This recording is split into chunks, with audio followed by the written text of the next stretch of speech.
Selamat pagi, perkenalkan nama saya Relia Maharani Ginting dengan NIM 2201181. Saya di sini sebagai pemateri presentasi pertama dengan judul presentasi kompartemen cairan tubuh.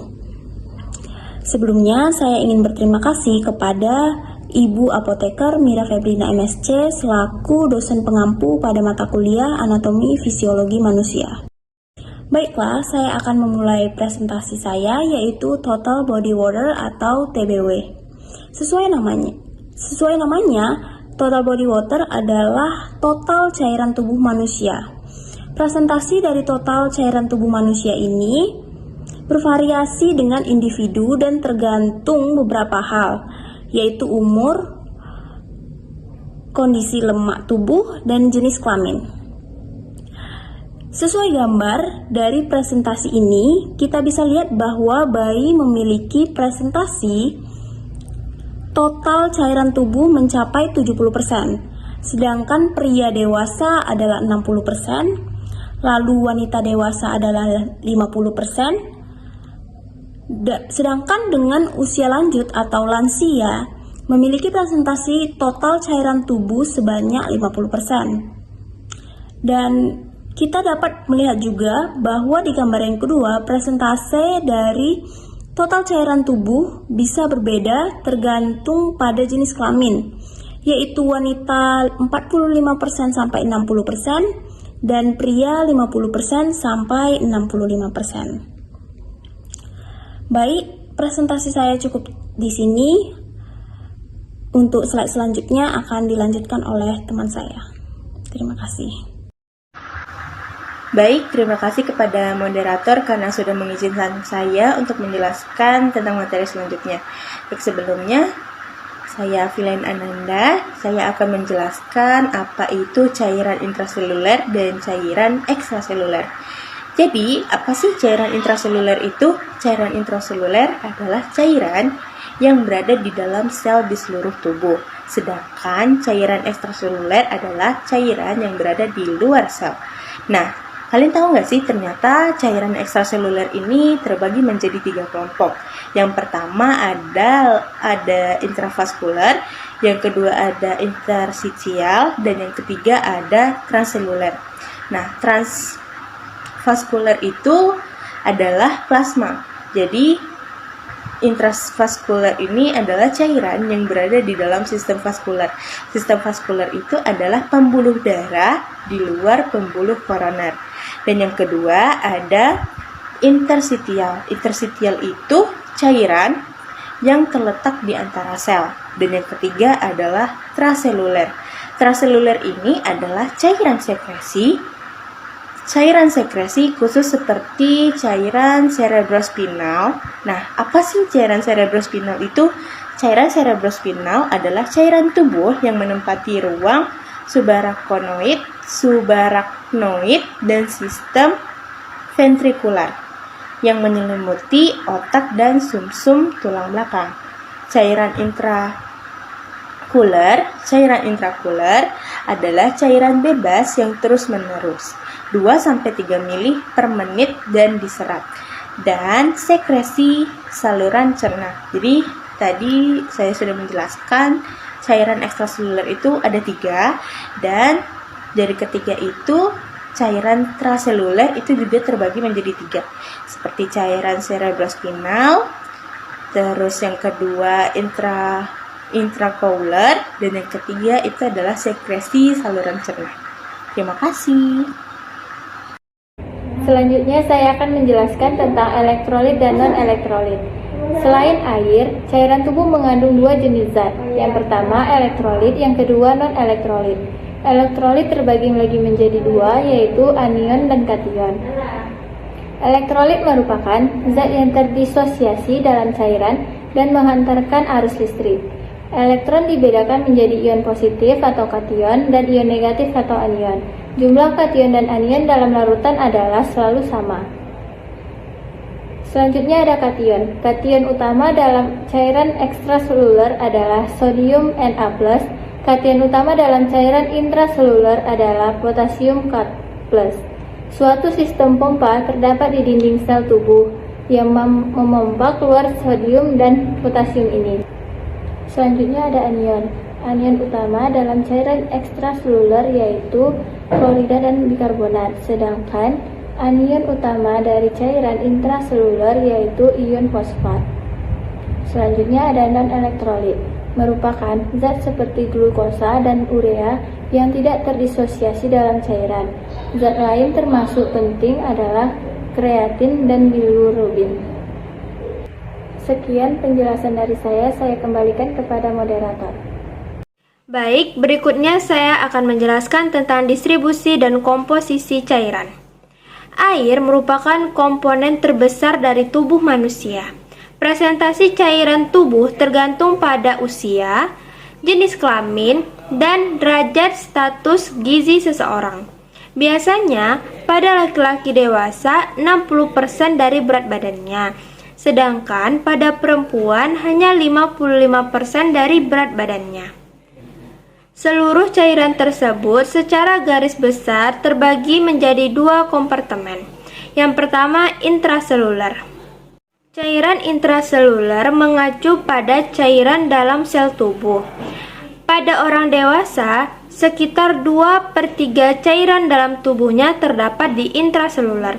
Sedangkan pada bayi, setengah dari berat badannya yang merupakan cairan intraseluler. Yang kedua, cairan ekstraseluler, yaitu cairan yang terdiri dari seluruh cairan tubuh di luar sel.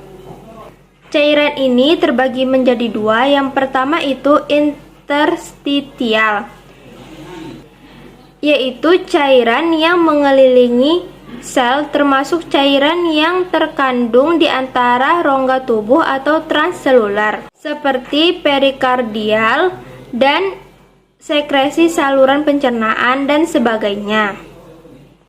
Sedangkan cairan intravaskular yaitu cairan yang terkandung dalam pembuluh darah. Dalam hal ini terdapat dalam plasma darah. Selain itu, terdapat dua jenis bahan yang terkandung dalam cairan tubuh, yaitu elektrolit dan non-elektrolit.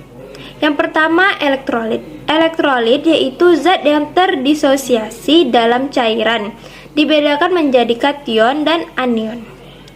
Kation utama dalam cairan ekstraseluler yaitu sodium, sedangkan pada intraseluler itu adalah potasium. Adapun anionnya, anion utama dalam cairan ekstraseluler yaitu ada klorida dan bikarbonat. Sedangkan pada intraseluler ada ion fosfat. Yang kedua ada non-elektrolit. Zat-zat yang terkandung dalam cairan non-elektrolit ialah glukosa, urea, kreatinin, dan bilirubin yang tidak terdisosiasi dalam cairan. Baik, sekian dari saya. Berikutnya akan dilanjutkan oleh teman saya. Baiklah, selanjutnya perpindahan cairan intravaskuler dan intraseluler.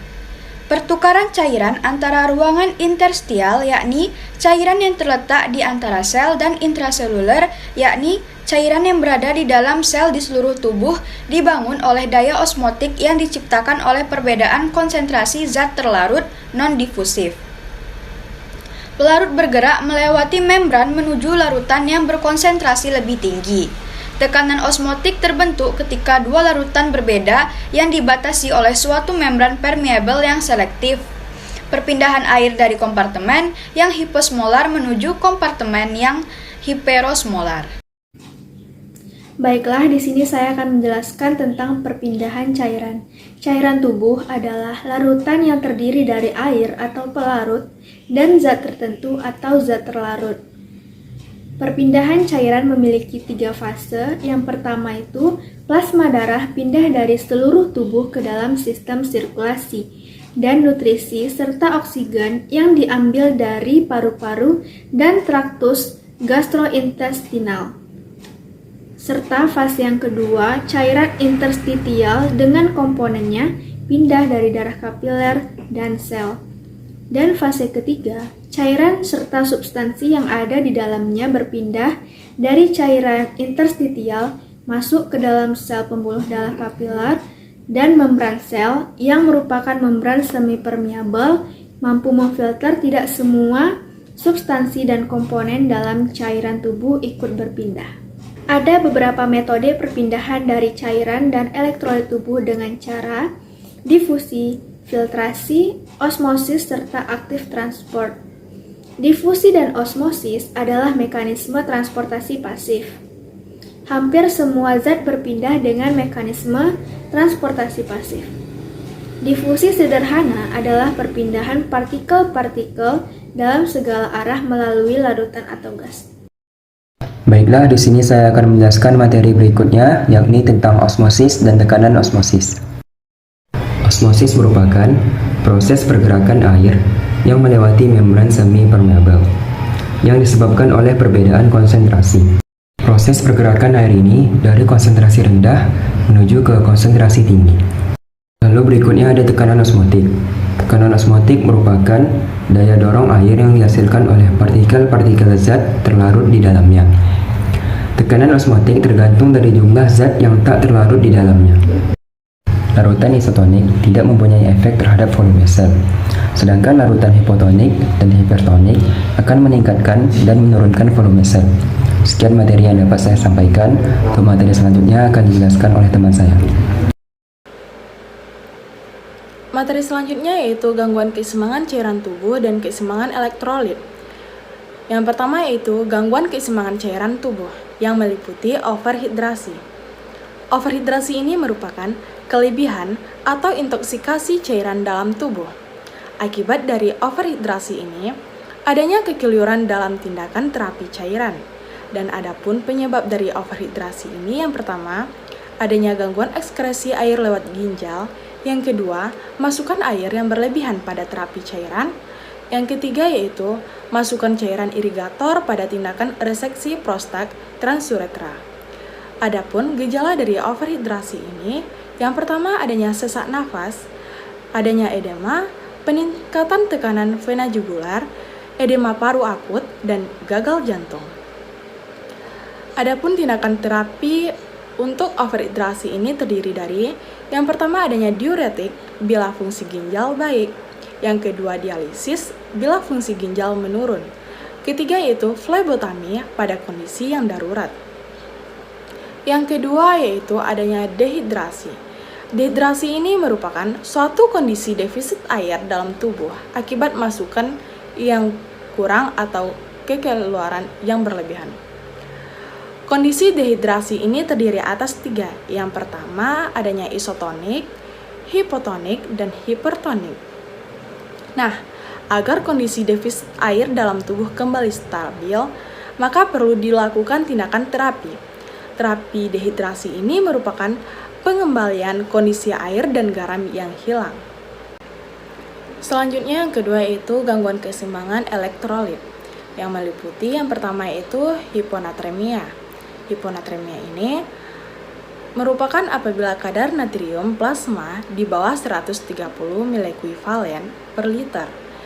Jika kadar di bawah 118 mg per liter akan timbul gejala berupa kejang dan koma. Hiponatremia ini disebabkan oleh hipovolemia, hipervolemia. Dan gejala dari hiponatremia ini berupa mual disertai muntah, kelelahan, sakit kepala, kram atau kejang pada otot, iritabilitas, dan kegelisahan, serta kelemahan. Pengobatan dari hiponatremia ini pada penyakit dalam intensitas sedang yaitu mengurangi asupan cairan untuk sementara.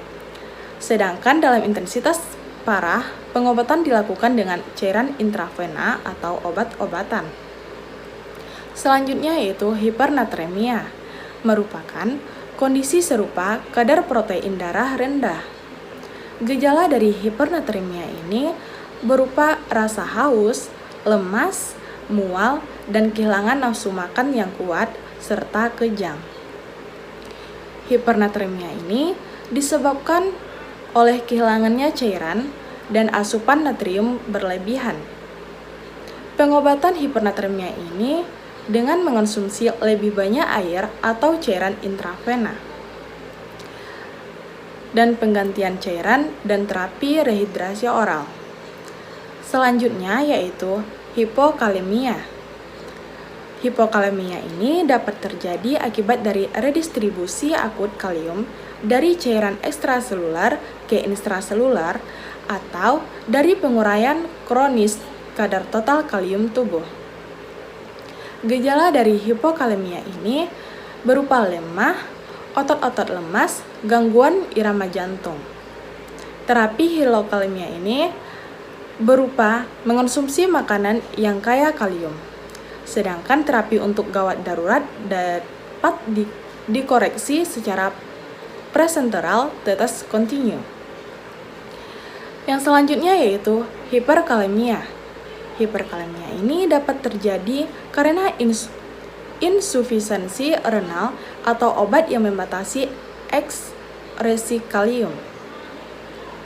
Gejala dari hiperkalemia ini yaitu melibatkan susunan saraf pusat berupa parestesia dan kelemahan otot. Terapinya dari hiperkalemia ini berupa infus insulin dan glukosa dan infus kalsium. Yang terakhir yaitu hipokalsemia, merupakan kondisi gawat darurat karena menyebabkan kejang umum dan henti jantung. Hipokalsemia ini disebabkan karena hipoparathyroidisme kongenital, idiopatik, defisiensi vitamin D, hiperfosfatemia. Dan gejala dari hipokalsemia ini yaitu tetani dengan spasme karpopedal, kulit kering, gelisah, gangguan irama jantung.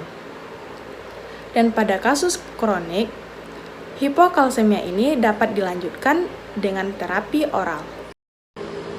Baiklah, hanya sekian video presentasi dari kelompok 3. Mohon maaf atas segala kekurangan.